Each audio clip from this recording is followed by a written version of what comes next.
처음 문을 연 자가 마지막 문을 닫는다. 카르마와 인연법, 지은이 테라, 전난영. 악연을 만나는 것에는 그 이유가 있다. 인연을 만난다는 것은 서로 에너지 준위가 비슷하기 때문에 만나는 것이다. 악연을 만났을 때 이 사람이 나에게 왜 찾아왔는가를 깨달아야만 이 사람과의 관계를 완전히 정리할 수 있다. 그 이유를 알지 못한 채 절교해버리면 그 사람을 다시 만나든가 아니면 그 사람과 비슷한 사람을 다시 만나게 된다. 즉, 나에게 다가온 숙제를 풀지 못하고 미루면 다음에 오는 숙제는 그 배가 되어 돌아온다. 그러한 악연이 다가왔다는 것은 자신의 상태가 안 좋아졌음이고 상대방은 자신의 안 좋은 점을 거울처럼 비춰주고 있는 것이다. 그러한 악연을 다시 만나지 않으려면 에너지 준위를 높여야 한다. 에너지 준위를 높이는 방법은 깨달음밖에 없다.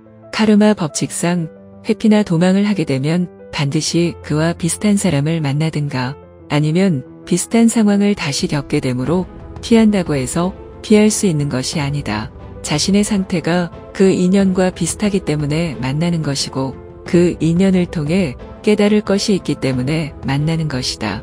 악연일수록 강력한 끌림을 느낀다. 그 인연이 악연인지 선연인지 구별하고 싶다면 간단한 방법이 있다. 자신의 주변인들에게 그 인연이 어떤 사람인지 판단해달라고 하면 된다. 주변에서 말리면 일단 악연일 가능성이 높다. 주변의 눈을 무시하면 안 된다. 의외로 보는 눈의 수준이 높다는 것을 알아야 한다. 운이 오기 전에는 반드시 칠흑 같은 어둠이 오기 마련이다. 우리 인생에 존재하는 내리막인 어둠은 깨달음의 장치이다. 어둠 뒤에 동틀녘의 새벽은 다시 오고 빛은 문을 통해 어느샌가 다가온다. 불교에서 카르마란 업이라고도 하며 몸과 입과 마음으로 짓는 선악의 소행이라고 표현한다. 카르마를 한마디로 규정한다면 원인과 결과의 법칙이라고 할 수 있다.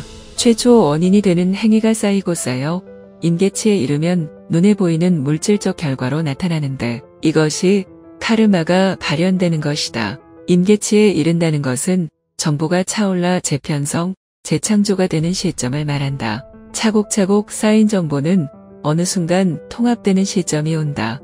이 통합의 시점에서 터져나오는 물질적 결과가 카르마이다. 자신이 행한 안 좋은 행위가 쌓이고 쌓여 임계치에 다다르면 사건 사고가 발발하고 자신이 행한 좋은 행위가 쌓이고 쌓이면 좋은 결과를 낳는 것이다. 에너지가 임계치에 다다르면 새로운 질서가 탄생된다. 카르마라는 것은 뿌린 대로 거둔다는 자기 행위에 대한 결과이자 책임이기도 하다. 처음 한 행위에 조금씩 오류가 생기고 오류가 쌓이고 쌓여 어느 순간 완전으로 돌아가기 위한 유턴을 하는 순간이 생긴다. 인간의 행동은 한 번 하고 두 번 하고 세 번을 반복하면 습관이 되는데 무의식적으로 한 번 했던 행동은 반복하려는 습관이 있다. 무의식적으로 같은 행동을 계속 반복하다 보면 여기에서 조금씩 생기는 모순점들이 점점 불어나 사건으로 치고 들어오는데 사건은 곧 이 모순을 바로잡으라는 시그널이다. 내가 못 푼 카르마의 짐은 고스란히 자식에게 물려지고 자식도 자신과 비슷한 삶을 살게 되는 경우가 많다. 따라서 무의식적으로 반복되는 패턴 속에서 자신의 모순점을 발견하는 것이 바로 깨달음이다. 자신이 자신의 행위를 인지하는 순간부터 그 행위는 반복되지 않고 점차 모순점을 바로잡아 나갈 수 있다. 이것이 회원의 기본이다. 회원이 되었다는 것은 줄 것은 주고 받을 것은 받아 영적 채무를 영인 상태로 만들어 놓는 것을 뜻한다. 더 이상 원도 한도 없는 영의 상태가 회원이다. 사람과 사람의 관계성 속에서 우리는 카르마라는 연결고리로 연결되어 있는데 카르마가 해소되면 복잡한 인연의 고리 또한 풀리게 된다. 감정에 얽힌 고리가 풀리게 되면 자연스러운 관계가 형성되며 이때부터 인연은 새롭게 발전된 관계성을 맺을 수 있다. 인연과 인연으로 엮어진 카르마가 해소되어 서로 간의 역할을 끝내고 나면 자연스럽게 헤어지거나 좀 더 편안한 관계를 유지할 수 있다. 카르마는 일종의 영적인 빚이다. 예를 들어 돈을 꾸고 갚지 못하면 불편함이 지속되고 상대와 채무 관계로 묶이게 된다. 하지만 돈을 갖고 나면 비로소 묶인 고리가 풀린다. 이처럼 카르마는 에너지적인 빚이라고도 할 수 있다. 꾼 사람도 빌려준 사람도 이 상황이 청산될 때까지 마음의 불편함을 겪게 된다. 카르마는 저항할수록 더욱 옥죄어 오기 때문에 순리대로 고집을 내려놓고 스스로 변화해 나가야 한다. 개개인 가정의 카르마는 다시 전체 사회로 연결되고 이 연결은 또다시 가정에 영향을 미친다. 근본적인 문제가 해결되지 않는 한 돌고 도는 수레바퀴 속에서 허우적될 수밖에 없다. 카르마가 해소될 때 삶이 안정되고 편안해지는 법이다. 사람들은 인간에게 자유의지가 있다고 착각한다. 자신이 의지를 가지고 노력을 하면 무엇이든 극복할 수 있다고 생각하지만 자신의 의지가 아니라 인생 최고의 약은 시간이다. 시간은 아픔을 무디게 만들고 다음 단계로 넘어가게 만든다. 자신에게 닥칠 일을 미리 알면 충격파를 완화할 수는 있지만 다가오는 사건을 완전히 막을 순 없다. 자유의지로 막을 수 있는 것이 아니라 자신이 쌓아온 습의 결과이기 때문에 자신이 인지하는 순간 바꾸고 조정할 수는 있다. 사실 자유의지조차도 프로그램 내에서의 선택이다. 한마디로 표현하면 도화지의 밑그림은 이미 결정되어 타고나고 색채는 자유의지다. 우리의 인생은 한 편의 영화와 같다. 각각의 개인은 자신의 인생 시놉시스, 즉 운명의 지도를 가지고 지구에 내려온다.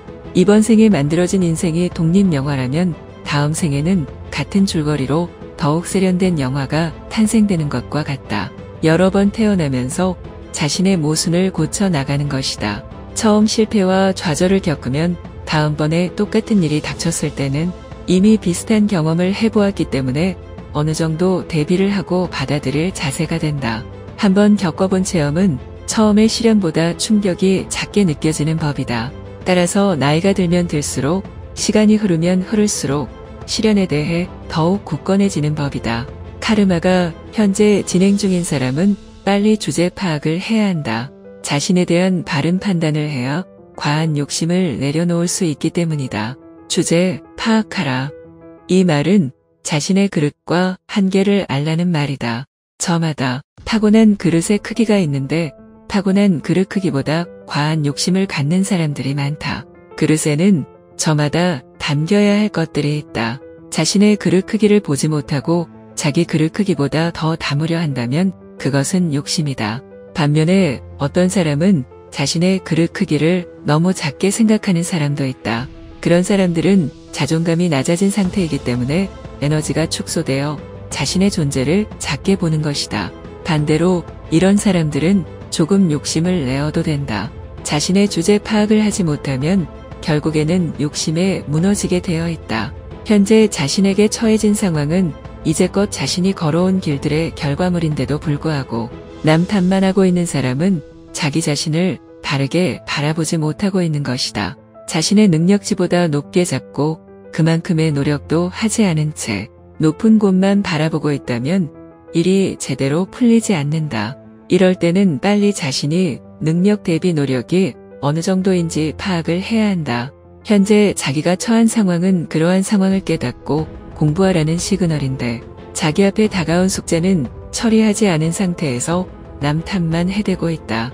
이런 경우 자신을 둘러싼 기운은 점점 자신을 옥죄어 오고 일도 잘 안 풀리고 심지어는 몸까지 아프게 되어 있다. 그래서 자신의 주제를 파악하는 것이 무엇보다 중요하다. 현재 자신이 처한 상황과 시그널은 자신에게 무엇을 말하고 있는가를 찾아야 한다. 자신에게 다가온 환경들을 무시한 채 더 좋은 환경만을 바라면서 이상과 꿈을 추구한다면 그 꿈은 자신의 카르마에 의해 무너지고 만다. 카르마라는 장치는 영혼의 숙제와 같다. 숙제는 끝내놓지도 않으면서 놀 생각을 하는 것과 같다. 자기 앞에 문제를 해결하지 못하면 한 발자국도 나아갈 수 없다. 자기 문제를 해결하는 것은 남을 보는 것이 아니라 나를 보는 것이다. 남을 탓하는 것이 아니라 나의 문제점을 찾는 것이다. 나를 보지 못하니 남도 보이지 않는 것이며 상대에 대한 고마움도 모르는 것이다. 카르마가 돌고 있는 사람, 욕심이 많은 사람은 고마움을 모른다. 자기만 생각하는 이기심과 더불어 남이 보이지 않기 때문에 고마움도 모른다.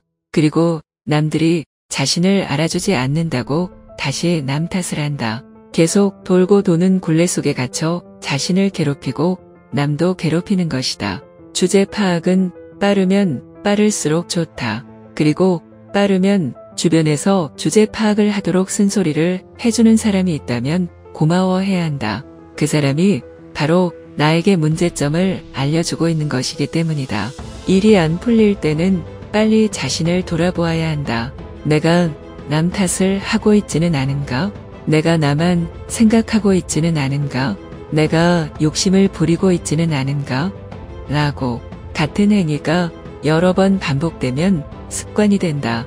습관이란 비슷한 행위 패턴이 반복적으로 진행되는 것인데 좋은 습관이라면 상관이 없겠지만 안 좋은 습관이 반복되다 보면 사건, 사고로 이어질 수 있고 몸을 망칠 수도 있다. 이렇듯 사람은 어떤 선택을 할 때 매번 비슷한 선택을 하게 된다. 자신이 선택하는 범위는 부모로부터 받은 에너지의 결핍 정도에 따라서 부족한 부분을 무의식적으로 선택을 하게 되는데 스스로 깨닫지 못하는 한 계속 비슷한 패턴을 선택하게 된다. 옷을 살 때도 비슷한 옷만 구입하고 똑같은 물건을 여러 개 사는 것도 자신의 비슷한 패턴이 반복된 결과이다. 카르마 또한 대를 이어 반복되며 자신이 풀지 못한 카르마는 자식에게 이어진다. 어머니가 남편 복이 없으면 딸도 남편 복이 없는 경우와 폭력 아버지 밑에 아들이 똑같이 폭력을 사용하는 경우이다. 이런 경우는 부모의 행동 패턴을 그대로 보고 자란 자식이 결혼을 하여 부모와 같은 행동 패턴을 보이기 때문이다. 만약 자식이 부모의 모습을 지켜보면서 모순을 고쳐나간다면 자식의 삶은 달라질 것이다. 따라서 매번 비슷한 선택을 하지 않으려면 스스로 깨어 있어야 하고 스스로의 모순점을 깨달아야만 고쳐질 수 있는 것이다. 우유부단한 사람은 계속해서 우유부단하여 여러 사건들에 휘말리고 충동적인 사람은 계속 주변 사람들과 충돌을 일으키게 된다. 즉, 자신의 기질대로 매번 행동하다 보면 계속해서 비슷한 사건에 노출된다. 돈도 떼인 사람이 계속 떼이고 실현당하는 사람이 계속 실현을 당하는 법이다. 스스로 자신의 문제가 무엇인지를 깨달아야만 반복되는 모순의 고리에서 헤어날 수가 있는 것이다. 이것이 카르마의 반복 법칙이다.